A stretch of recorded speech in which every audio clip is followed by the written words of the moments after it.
Hi, I'm Laura. Growing up, I always felt like a shadow in my family, constantly eclipsed by my brother Johnson.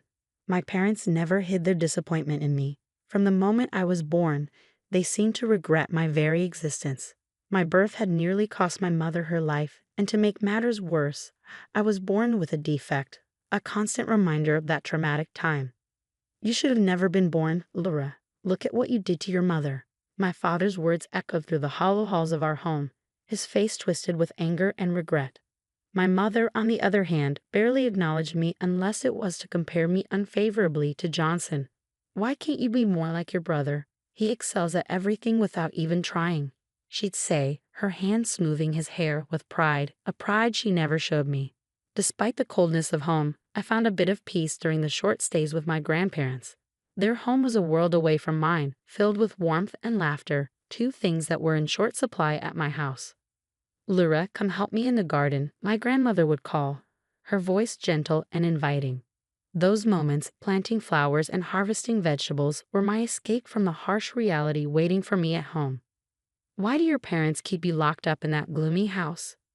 You need sunlight, fresh air, and friends your age, my grandfather would often grumble after a few glasses of iced tea on the porch. I don't know, Grandpa, I'd shrug. They say it's because I'm not strong enough, or that I might get hurt. I tried to hide the pain that their words would resurface. But you're strong, Laura. Stronger than anyone I know, he'd insist, squeezing my hand with surprising strength for his age. One summer, the stark difference between my two worlds became unbearable. As I watched Johnson blow out the candles on yet another birthday cake I was never invited to share, something inside me broke. Why do I even exist if I'm such a burden? I whispered to myself, the words barely audible but heavy with the sorrow of my young heart. That night, under the cover of darkness, I packed a small bag, just a few treasures. A worn-out doll, a book of fairy tales, and a photo of my grandparents. With silent tears streaming down my face, I made my way to the only place I ever felt wanted. The knock on my grandparents' door was the hardest thing I ever done. But when they opened it, their concern quickly turned to determination. Laura, whatever it is, we're here for you, my grandmother said, pulling me into a hug that felt like the safety I'd longed for my entire life. That night, as I lay in the guest room, surrounded by the comforting sounds of their home, I knew something had to change. I couldn't keep living in the shadows, unloved and neglected. It was time to fight for the life I deserved, with the only people who had ever truly loved me. Laura, it's time you started school like other kids your age, Grandma declared one morning at breakfast. Her words were firm, and the determined look in Grandpa's eyes left no room for argument. But what about Mom and Dad? They don't think I'm ready, I mumbled, fiddling nervously with my spoon. We'll handle your parents. You need education and friends, not isolation, Grandpa said, his tone leaving no room for doubt. Later that day, they drove me home to confront my parents. The tension in the air was thick as Grandpa knocked on the door. Johnson and Laura should have equal opportunities, and Laura has been kept in the dark for too long, Grandpa declared as soon as the door opened. This is none of your business, my father snapped, his voice cold and dismissive. It is our business when you neglect our granddaughter, Grandma shot back, her voice steady but filled with an anger I'd never heard before. After much discussion, and the undeniable logic of my grandparents, my parents reluctantly agreed to enroll me in school. My first day was a whirlwind of excitement and terror. I clutched my backpack tightly as I walked into the classroom, already feeling the weight of curious eyes on me. Why do you look so weird? A boy sneered at recess. I tried to shrink away, but his words stung, echoing the cruel remarks I'd grown up hearing. Despite the bullying, I found refuge in books and the certainty of numbers. Equations made sense when the world around me didn't. But one day, the teasing turned physical. Some older kids cornered me behind the gym. Johnson, who was in the same school, turned a blind eye. "Leave me alone," I shouted, my back pressed against the cold brick wall. "What are you gonna do, freak?" Jared, the leader, sneered, his face twisted in a cruel smirk. Without thinking, I swung the textbook I was holding, hitting him square in the nose. Shocked by what I'd done, I ran, tears blurring my vision, not stopping until I was home. Bursting through the front door, I was met by my father's angry glare. "Causing trouble at school now? Can't you do anything right?" he bellowed, advancing toward me. I was defending myself. I yelled back, anger rising in my chest. For once, I was fed up with being the victim. His hand lifted, but before it could come down, my mother stepped in. "John, stop. She's just a child," she said, grabbing his arm. "Stay out of this," he snapped. But that brief hesitation gave me the chance to slip away. I ran straight to my grandparents' house, sobbing as I told them what had happened. "They can't keep treating you like this, Laura." "It's not right," Grandma whispered, holding me tightly. "We're going to do something about this, once and for all," Grandpa added, his jaws set with determination. And I knew they would. They had always been the ones to fight for me. As I fell asleep in my old, comforting bed that night, for the first time in my life, I dared to hope. Hope that things could be different, that I could be more than the unwanted child. The morning after my return, Grandma and Grandpa were already on the phone, their voices filled with urgency and determination. They were talking to a lawyer, a family friend who specialized in family law. "They've gone too far this time. It's not just neglect, it's abuse," Grandpa argued into the phone, his hand gripping the receiver tightly. Grandma paced back and forth, jotting down notes. "We need to file for emergency custody. Laura isn't safe there," she said firmly. The next few weeks blurred by in a whirlwind of meetings and legal documents. I learned terms like custody and guardianship, words I had never needed to know before. I was caught between fear of what my parents might do and relief that finally someone was standing up for me. At the custody hearing, my parents arrived wearing masks of concern, a far cry from the indifference I'd known all my life. "We love our daughter and want what's best for her," my father said to the judge, his voice dripping with false sincerity. "He's lying," I whispered to Grandma, gripping her hand tightly. The judge looked at me, his expression unreadable. "And what do you think is best for you, Laura?" he asked. My heart pounded as I took a deep breath. "I want to stay with my grandparents. They care about me," I said, my voice trembling but determined. There was a heavy silence in the room. Then the judge nodded slowly, making notes. "We'll consider your wishes, Laura," he said. A few days later, the judge granted temporary custody to my grandparents. In that courtroom, my parents' masks cracked, their anger barely contained. "You're stealing our daughter," my mother hissed as they stormed out. "We're saving her," Grandpa replied quietly, his arm protectively around me. Back at my grandparents' house, life began to change. I had my own room, painted a soft light blue with white trimmings, a stark contrast to the dark, neglected space I had at my parents' house. "Let's plant a garden just for you," Grandma suggested one sunny morning. "You can choose whatever you want to plant." As we dug into the earth, planting tomatoes, carrots, and sunflowers, something inside me began to heal. The simple act of caring for something and watching it grow was therapeutic. Grandpa and I spent afternoons discussing legal strategies and chess strategies too.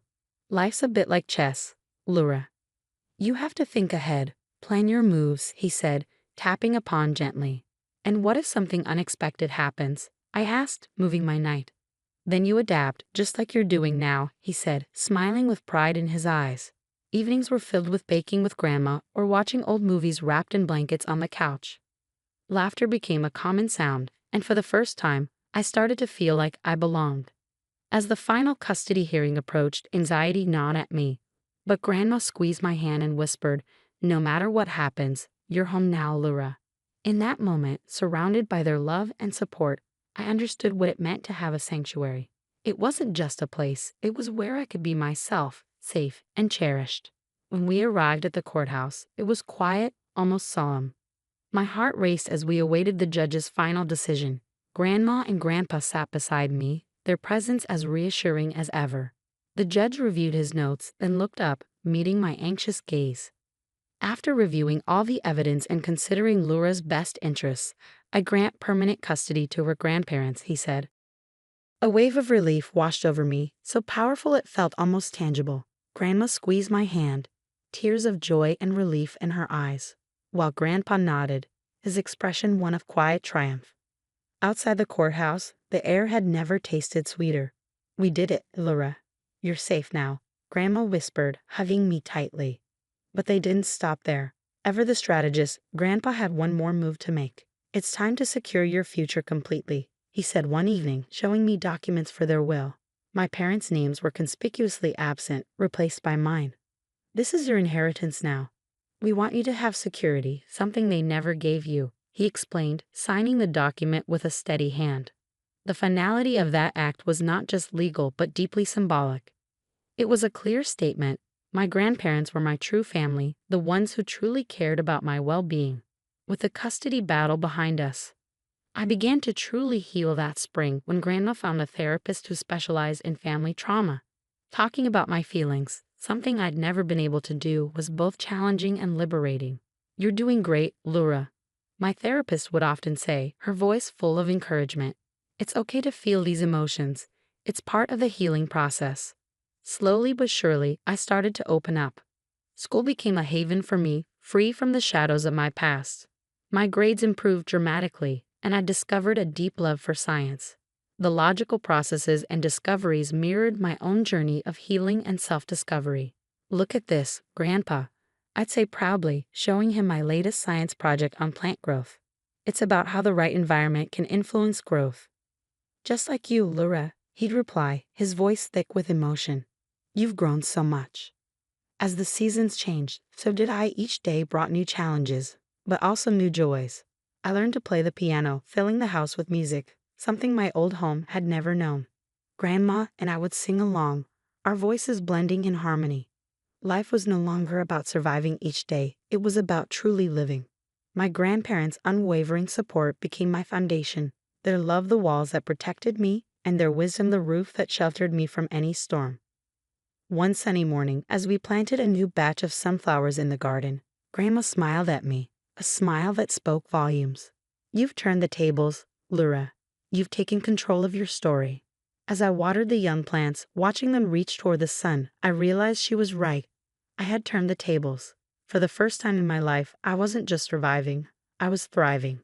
That evening, as I stood in front of the mirror adjusting my dress for the celebration, I couldn't help but reflect on the long journey that had brought me here. From a neglected, unwanted child to a young woman surrounded by love and purpose, my transformation felt almost unimaginable. Today wasn't just any birthday.